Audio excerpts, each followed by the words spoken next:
पंजाब प्रदेश में एक ऐसे ठग को पकड़ा जाता है जो कि कई लड़कियों के सपनों को चकनाचूर कर देता है।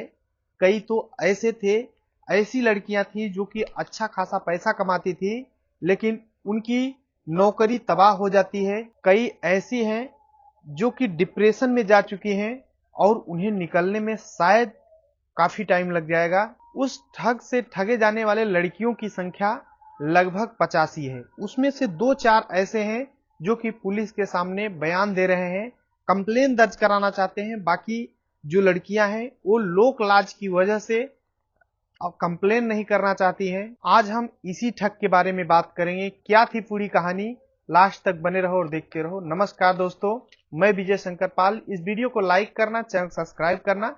रोजाना शाम को 7 बजे हमारी एक नई वीडियो आती है, तो चैनल सब्सक्राइब करके बेल आइकन को जरूर दबा लेना। और आप लोग कहां से वीडियो देखते हैं कमेंट करना, और आपके मन में जो भी सवाल हो आप लोग कमेंट करना। नेक्स्ट वीडियो में आप लोगों का जवाब भी दूंगा। आज की जो सच्ची घटना सुनाने जा रहा हूं यह है पंजाब प्रदेश के जालंधर शहर में गोरैया एक थाना लगता है। यही थाना के जो एसएचओ होते हैं सुखदेव सिंह, इनके पास एक लड़की आती है सुबह सुबह, और वो लड़की बोलती है कि साहब मुझे कंप्लेन कराना है। तो एसएचओ साहब बोलते हैं कि बोलिए क्या प्रॉब्लम है। वो लड़की बताती है कि मेरी शादी की उम्र हो चुकी थी, मैं भी अपने लिए एक अच्छा लड़का ढूंढ रही थी और मेरे घर वाले भी रिश्ते की तलाश कर रहे थे। तभी मेरी एक फ्रेंड ने बताया कि शादी.com पे ट्राई कर लो, वहां पे अच्छे अच्छे लड़के मिल जाते हैं। तो ये लड़की जो थी अपनी एक प्रोफाइल बनाई और शादी.com पे अपलोड की। वहां पे इसे एक लड़का मिलता है जिसका नाम संदीप सिंह होता है, जो कि कनाडा का रहने वाला होता है। वो संदीप सिंह अच्छा खासा बिजनेसमैन था। ये लड़की उसे देखती है तो देखने में भी खूबसूरत हैंडसम लगता था, तो ये लड़की उसे पसंद कर लेती है। ये लड़की उस लड़के को, संदीप सिंह को, रिक्वेस्ट भेजती है और दोनों एक दूसरे से चैटिंग पे बात करने लगते हैं। फिर नंबर एक्सचेंज करते हैं, एक दूसरे से बात करना शुरू कर देते हैं। तभी संदीप सिंह बताता है कि मैं कनाडा में रहता हूँ, मेरी कई कंपनियां चलती हैं, अच्छा खासा पैसा कमाता हूँ। तो लड़की भी खुश हो जाती है, सोचती है मेरे लायक अच्छा लड़का मिल गया है। अब एक दिन संदीप सिंह उस लड़की के पास फोन करता है और बोलता है कि मैं 1-2 दिन के लिए लगभग इंडिया आ रहा हूं, उसके बाद मैं फिर से कनाडा चला जाऊंगा। अगर तुम्हें मिलना हो तो मुझसे मिल लो। अब लड़की भी सोचती है कि अच्छा मौका है, अगर आ रहा है तो मैं इसी बहाने इस लड़के को भी देख लूंगी। अब वो लड़का इंडिया आता है और ये लड़की उससे मिलती है, दोनों एक दूसरे से बातचीत करते हैं। अब एक दिन जैसे ही बीतता है, वो संदीप सिंह इस लड़की से बोलता है कि ऐसा है कि मैं एक दिन बाद ही यहां से जाने वाला था, एक दिन का प्लानिंग करके इंडिया आया था, लेकिन कुछ काम की वजह से मेरे को एक दिन और रुकना होगा और मैं अच्छे होटल में रुकना चाहता हूं, अच्छे जगह जहां की पैसा अच्छा लगता है, और मैंने सिर्फ एक दिन का प्लानिंग करके आया था। अगर मैं अपने मैनेजर से बोलूंगा तो पैसा एक्सचेंज करने में, यहाँ इंडिया आने में काफी टाइम लग जाएगा। तो वो संदीप सिंह इस लड़की से बोलता है कि मुझे 1 लाख रुपए दे दो, जैसे ही मैं कनाडा जाऊंगा फिर से तुम्हारा पैसा रिटर्न कर दूंगा। तो लड़की सोचती है कि मेरी तो शादी भी इसी से होने वाली है, तो लड़की 1 लाख रुपए दे देती है। अब दोनों की क्लोजिंग और बढ़ती है, वो लड़का इस लड़की से मिलता भी है। अब इस लड़की से एक होटल में मिलता है और शारीरिक संबंध भी बनाता है, और एक दिन और बीत जाते हैं, 2 दिन 3 दिन बीतता है जैसे। अब वो लड़का संदीप सिंह फिर से उस लड़की से बोलता है कि ऐसा करो, मुझे 60,000 रुपए की जरूरत है, दे दो, और जैसे ही मैं कनाडा जाऊंगा फिर से वापस कर दूंगा। अब लड़की सोचती है कि आखिर ये पहले तो बोल रहा था कि एक दिन के लिए मैं इंडिया आ रहा हूं, लेकिन अब बोल रहा है कि एक दिन बाद जाऊंगा, फिर और पैसे मांग रहा है। इस लड़की को डाउट होता है। ये लड़की साफ इनकार कर देती है, बोलती है मेरे पास पैसे नहीं है। जैसे ही इनकार करती है और फिर फोन कट कर देता है वो लड़का। शाम को फिर से लड़की फोन लगाती है तो उस लड़के का फोन स्विच ऑफ आता है। उसके बाद लगातार फोन लड़की लगाती है उसके पास, उसका फोन स्विच ऑफ आता है। धीरे धीरे करके 1 महीने बीत जाते हैं। तब इस लड़की को पता चलता है कि वो मेरे साथ फ्रॉड कर गया, एक ठग था जो कि फिजिकली और फाइनेंशियली दोनों तरफ से उसे ठगा है। अब उस लड़की को क्रोध आता है, वो तुरंत गोरैया थाना पहुंचती है और कंप्लेन उस लड़के के खिलाफ दर्ज कराती है। अब एसएचओ जो सुखदेव सिंह होते हैं, इस लड़की की जब पूरी कहानी सुनते हैं तो उन्हें लगता है वाकई में ये जो ठग है वो छोटा मोटा ठग नहीं है, इस तरीके का काम कर रहा है तो उसे पकड़ना बहुत जरूरी है। अब वो उस लड़के का नंबर लेते हैं उस लड़की से, और उस नंबर को सर्विलांस पे लगाया जाता है, और उस लड़की के मोबाइल में उस लड़के का फोटो भी कुछ था, तो उसको निकलवाते हैं और लोकेशन चेक करने की कोशिश करते हैं, और उस लड़के का आईडी भी इस लड़की के पास था, तो आईडी भी लेते हैं। अब जब लोकेशन चेक करना शुरू करते हैं तो पंजाब के करनाल जिले में बेहला एक गांव लगता है, यहीं पर लोकेशन पहुंचता है। पुलिस अपने टीम के साथ उस गांव में पहुंचती है। जब पहुंचती है तो लोकेशन पहुंचते पहुंचते एक घर में पहुंचता है, और वहां पर पहुंचते हैं तो एक व्यक्ति होता है जिसका नाम हरपाल सिंह होता है। अब पुलिस संदीप सिंह के पास जाना चाहती थी, लेकिन मिलता है हरपाल सिंह। हरपाल सिंह को पुलिस उठाती है और उसे थाने ले आती है, गिरफ्तार कर लेती है। तभी जो लड़की के पास फोटो था वो मैच करा जाता है, तो इसी लड़के का फोटो निकलता है, यानी जो हरपाल सिंह होता है। इसे गोरैया थाने लेकर आती है पुलिस। अब पुलिस उस हरपाल सिंह से बोलती है कि ये संदीप सिंह कौन है, तो हरपाल सिंह बोलता है साहब मैं तो कुछ जानता ही नहीं, मुझे क्यों उठा लाए। पुलिस सख्ती पेश करती है, उसकी मोबाइल छीन लेती है। 2 आईफोन होते हैं, उसका पासवर्ड नहीं टूट पा रहा था। उस व्यक्ति से जब जबरन पासवर्ड खुलवाया जाता है तो पुलिस जो खोलती है मोबाइल तो चौंक जाती है, क्योंकि मोबाइल खोलते ही उसमें वो जो लड़की कंप्लेन कराने आई थी उस लड़की का फोटो इस व्यक्ति के साथ उस मोबाइल में भी मिलता है। उसके बाद पुलिस जब उस मोबाइल में अंदर घुसना शुरू करती है तो एक फोल्डर मिलता है, उसमें एक नहीं बल्कि 50 फोल्डर होते हैं। 50 फोल्डर में व्यक्ति तो एक ही होता है, लेकिन लड़कियां 50 थी, यानी 50 फोल्डर 50 लड़कियां, और 50 लड़कियों जो अलग अलग फोल्डर थे इस व्यक्ति का, उसमें नाम अलग अलग होता है। ये सब देखने के बाद पुलिस चौंक जाती है। अब उसे लगता है कि ये व्यक्ति कोई छोटा मोटा ठग नहीं, बल्कि एक लड़की को नहीं बल्कि 50 लड़कियों को ठग चुका है। अब पुलिस उससे सख्ती से पेश करती है और पूछताछ करती है, तो वो व्यक्ति जो था वो टूटता है। टूटने के बाद जब कहानी सुनाना शुरू करता है तो वाकई में जितने लोग सुनते हैं दंग रह जाते हैं। हरपाल सिंह बताता है कि वो पंजाब के बेला गांव का रहने वाला है। उसके पिता का नाम अंग्रेज सिंह होता है, जो कि छोटी मोटी दुकान चलाया करते थे। वो अपने पिता का अकेला था और उसकी 2 बहनें थी। घर में पैसे की तंगी होती है। जो हरपाल सिंह होता है इसकी शादी हो जाती है। इसकी जो बीवी होती है वो डिमांडिंग होती है, यानी हर बार पैसे की डिमांड किया करती थी। इसको लेकर के हरपाल और इसकी बीवी में हमेशा अक्सर लड़ाइयाँ हुआ करती थी।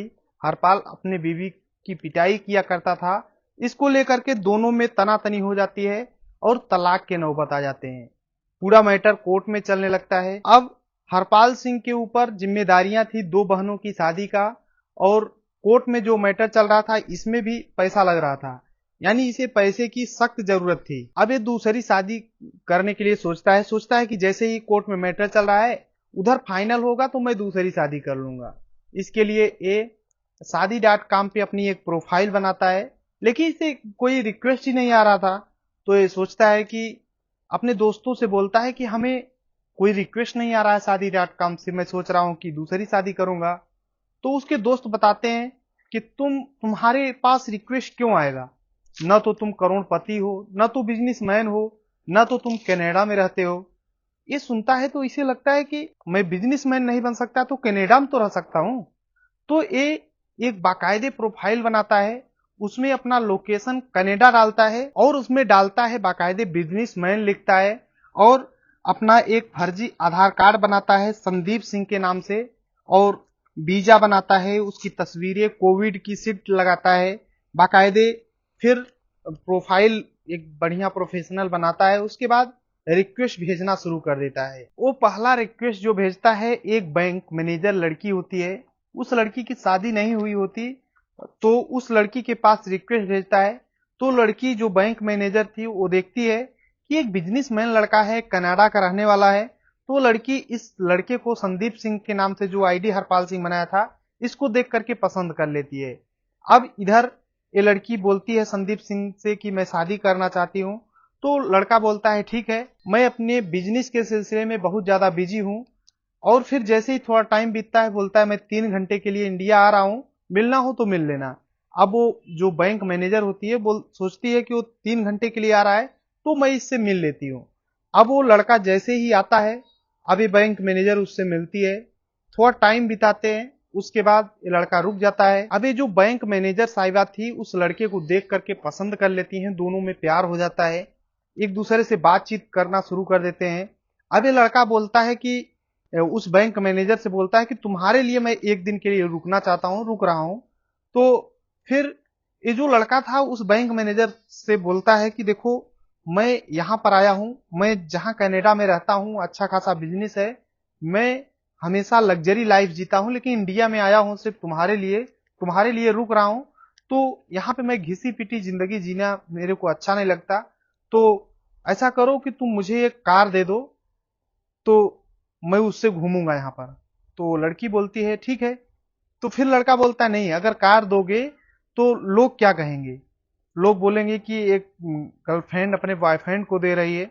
तो बोलता है कि ऐसा करो कि तुम मुझे पैसा दे दो, मैं कार ले लूंगा। तो लड़की जो बैंक मैनेजर थी उसे, उस लड़के को, संदीप सिंह जो था, उसे पैसे दे देती है। अब वो इधर से पैसा लेता है, फिर दोबारा पैसे की डिमांड करता है। तो बैंक मैनेजर शायद समझ जाती है कि मेरे साथ ठग कर रहा है। तो क्या करता है, फिर लड़की पैसा देना मना कर देती है। बार बार जब पैसे मांगता है तो मना कर देती है बैंक मैनेजर। तो वो लड़का इसे ब्लॉक कर देता है, फिर अलग सिम लेता है, अलग प्रोफाइल बनाता है, फिर दूसरा टारगेट बनाता है। जो दूसरा इसका शिकार था वो एक नर्स थी, जिससे 2 लाख रुपए लेता है। इसी तरीके से बोलता है कि मैं कनाडा में रहता हूँ, एक दिन के लिए मैं आ रहा हूँ इंडिया। एक दिन के लिए आता है, वो मिलता है और उससे शारीरिक संबंध बनाता है। उस बैंक मैनेजर से भी शारीरिक संबंध बनाया था, इस नर्स से भी शारीरिक संबंध बनाता है। एक दिन के लिए कह करके आता है, फिर एक दिन एक्स्ट्रा बोलता है कि तुम्हारे लिए सिर्फ रुक रहा हूँ, और फिर बोलता है कि मेरे पास पैसे खत्म हो गए हैं, मैनेजर से मंगाऊंगा, टाइम लगेगा, तुम दे दो। इस तरीके से उस नर्स से भी 2 लाख रुपए ऐंठता है। और फिर जो अगला इसका होता है, एक प्रोफेसर होती है, तो उस प्रोफेसर से भी कुछ पैसे लेता है। फिर प्रोफेसर से बोलता है कि तुम मेरे साथ कैसे रह पाओगे, मैं बिजनेसमैन हूं, तुम एक प्रोफेसर हो, डेली तुम्हारा रूटीन है कॉलेज में जाना, तो तुम मेरे साथ कैसे रह पाओगी। तो प्रोफेसर जो थी इसके प्यार में इस कदर पागल हो जाती है कि वो अपने जो पद था, जो उसकी नौकरी थी, उससे रिजाइन दे देती है। और बाद में इसे पता चलता है कि अब उसके पास कुछ नहीं है, पूरे पैसे ऐंठ लेता है, तो उसे भी ब्लॉक कर देता है। इस तरीके से कई लोगों की जिंदगियों के साथ ये खिलवाड़ करता है। और फिर अगला जो इसका टारगेट होता है, ये पंजाब के जालंधर में गोरैया की रहने वाली एक लड़की होती है, इसके साथ भी ऐसे करता है। 1 लाख रुपए ऐंठता है, फिर दोबारा 60,000 रुपए जब मांगता है तो इस लड़की को डाउट हो जाता है, इस लड़की के साथ भी शारीरिक संबंध बनाता है। 1 महीने बाद ये लड़की फिर कंप्लेन करती है। इस लड़की को जिद हो गया था कि इसने मेरे साथ फाइनेंशियल और शारीरिक रूप से मुझे ठगा है, तो मैं इसे कंप्लेन कराऊंगी और इसे सजा जरूर दिलाऊंगी। और जो थे, जैसे प्रोफेसर हो गया, बैंक मैनेजर, और भी जितने थे, वो लोग सोचते थे कि जो पैसा गया, जो भी गया गया, लेकिन अभी इज्जत बची है, ये भी चली जाएगी। यानी अगर मैं कंप्लेन करूंगी तो लोगों के पास पहुंच जाएगा, इसलिए कोई कंप्लेन नहीं कराता था। और ये इसी तरीके से लगातार लूटता रहता है। 2 दिसंबर 2023 को ये कंप्लेन कराई थी, लगभग 3 से 4 दिन के अंदर ये पकड़ा गया था। अब पुलिस इसे हिरासत में ले रखी है। अब पुलिस हरपाल सिंह से पूछती है कि अब तक तुमने कितनी लड़कियों को फंसाया है। तो बताता है कि अब तक मैंने लगभग 50 लड़कियों को फंसाया है।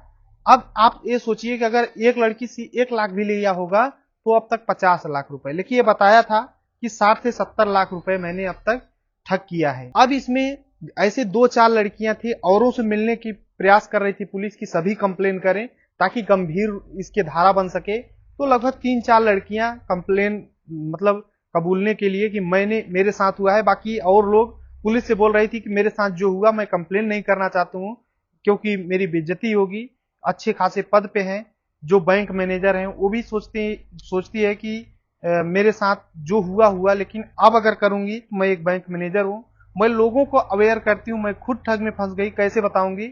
तो इस तरीके से बाकी जो भी लड़कियां होती हैं, उन्हें किसी के बारे में उतना क्लोज होने से पहले उसकी गहराई में जान लो, उसे परख लो अच्छे से, फिर अपने आप को उसके प्रति समर्पित करो। लेकिन जब तक शादी न हो जाए, बिल्कुल भी किसी के प्रति इतना समर्पित न हो जाओ कि बाद में पश्चाताप करने के सिवा कुछ बचे ही नहीं। बाकी ये पूरी घटना सुनाने का उद्देश्य किसी को परेशान करना है, दुख पहुंचाना नहीं है, बल्कि आप सभी को जागरूक करना है। जहां भी रहें, अपना और अपनों का ख्याल रखें। बाकी इस वीडियो में लाइक करना, चैनल सब्सक्राइब करना। मिलते हैं नेक्स्ट वीडियो में, तब तक के लिए जय हिंद, वंदे मातरम।